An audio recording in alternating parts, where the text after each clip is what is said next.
Okay, we're about ready to make a pizza, and I got my my flour here, copper here, and a little later you're gonna see Mia make a few pizzas. But for now, I got to start making some pizzas that are for somebody else. So I'm gonna take care of those pizzas first, and then I'll let Mia take her time and make pizzas, and I'll show you those videos later as well. Okay, let's see. Today's dough was actually a 48-hour dough. I'm always trying new things. This particular dough is 66% hydration, and using Caputo flour, and so far it looks pretty good. It may have bubbled a little more than I would want it to, but I was using some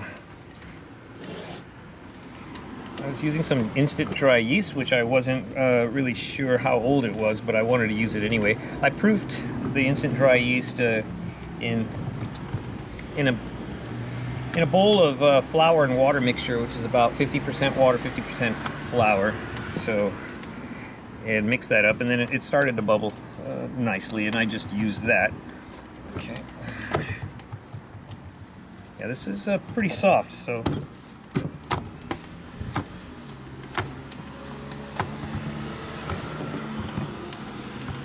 Okay. Yeah, it's nice and soft. Okay.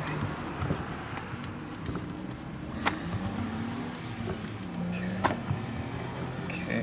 Yeah. Keep this flour just a little bit. Right now it's not full size. We're going to stretch it out before we put it in the oven. Before you start making a pizza, always be sure that your oven is blazing hot and you don't have any pieces of firewood that are dying out, because worst thing for making a Neapolitan pizza is that you throw a pizza in there and there's no fire. So it's not going to cook very fast, and it takes a while for the flame to kick up on new pieces of firewood. So this is just a normal dry mozzarella cheese. This we can source from various places, but I've been using Costco's Kirkland brand for a little while, and it has been working well for me. So some of the other mozzarellas we've been able to get are through a company called EuroAsia, and they sell something that we can get only through them, and certain types of mozzarella cheese, like the buffalo milk mozzarella cheese. They have a few brands that are shipped in and only good for like 5 days, and then after that you gotta throw them out. But I sometimes get those, but I don't have anything special today. This pepperoni is a pepperoni that my father brought me when he was here during the winter, and kept it frozen, and then I took it out a couple of days ago and I sliced it on up. And so this one's going to be a pepperoni only pizza, just to kind of get things going here. And I will sprinkle a bit of Parmigiano Reggiano on that, and we shall send that into the oven. Okay, looks like our fire is doing okay. Just kind of nudge it a little bit. Make sure the flames is good in here.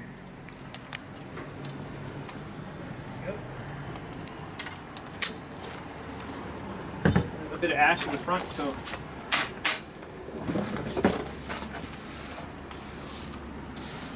let's get rid of that. Okay.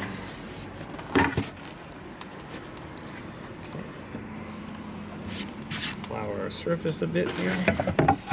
Yeah, can you hold that right there? Thank you very much.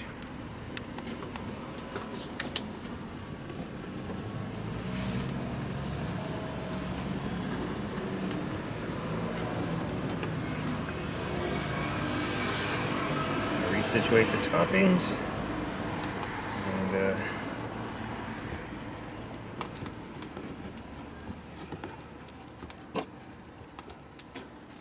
And in the oven we go.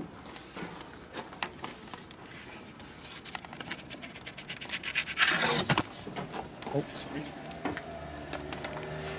Again, I'm not one for the quick pull of the pizza peel. Although I do that with very small pizzas. The larger, really soft pizzas, I'm very gentle with them.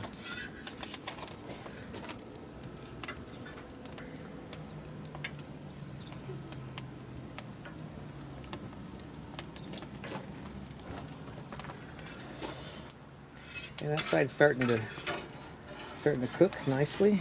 We'll just take a look at the bottom, make sure it's not overcooking. No, we're still good there. Let it do its thing. Always loosen the back side just to make sure before you do any turning. It looks quite nice.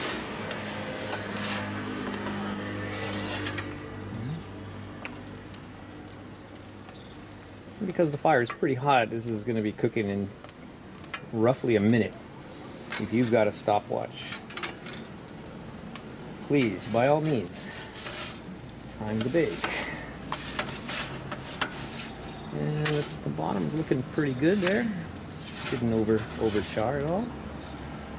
And just finish it off there at the top. And how does that look? Piping hot.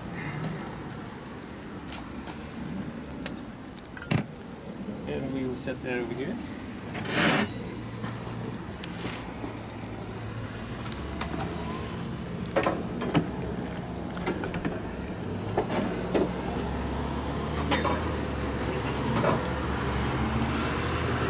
Okay, so that is one finished pepperoni pizza. We'll take a look. It's got a little bit of a crackle there.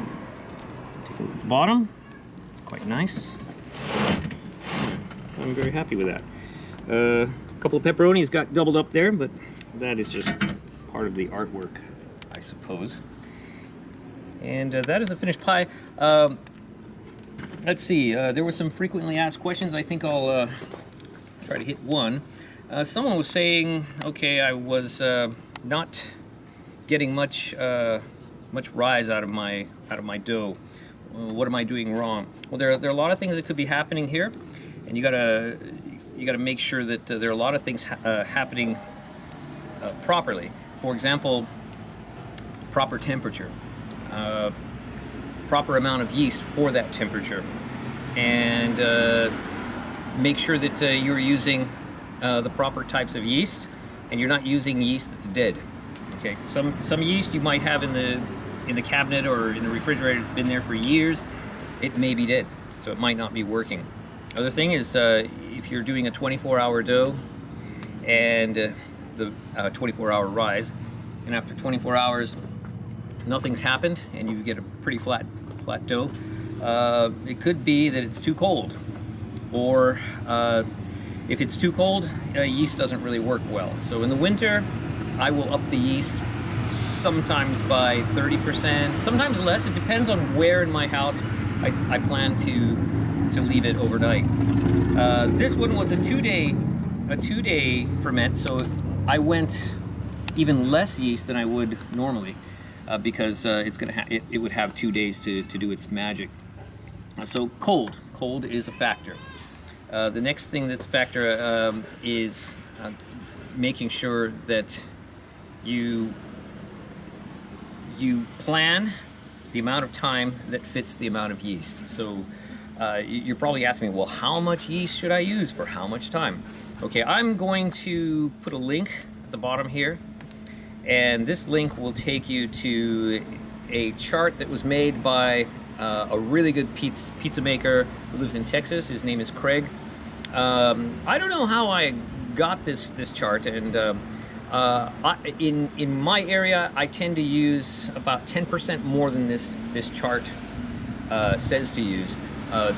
That's only because of my experimentation. Craig, he lives in Texas. It's a very dry climate. Different things affect how your yeast works as far as how it rises and whether or not it rises at all. And some of it has to do with altitude. So if you live up in Denver, Colorado, for example, you're going to have different results using this chart. But the chart is a good baseline to start with, and then I recommend you keep a notebook and just keep trying until you hone in what works at certain temperatures. So I'm sure you want to make pizza in the summer, you want to make pizza in the winter, you want to make pizza in the spring. And the temperature is always different, the climate's different, so experiment and keep record of how the temperature was at that time, how the humidity was, and if you're making pizza in Denver, or if you're making pizza down here at sea level like I am, you will have different results, so write those down, and the results that you're most happy with, you can go back to them just like that, because they'll be in your notebook. So a notebook is paramount to being able to progress in your pizza making. So for now, I'll leave you with just this pizza. We'll take a time out, and when we come back, I'll make another pizza.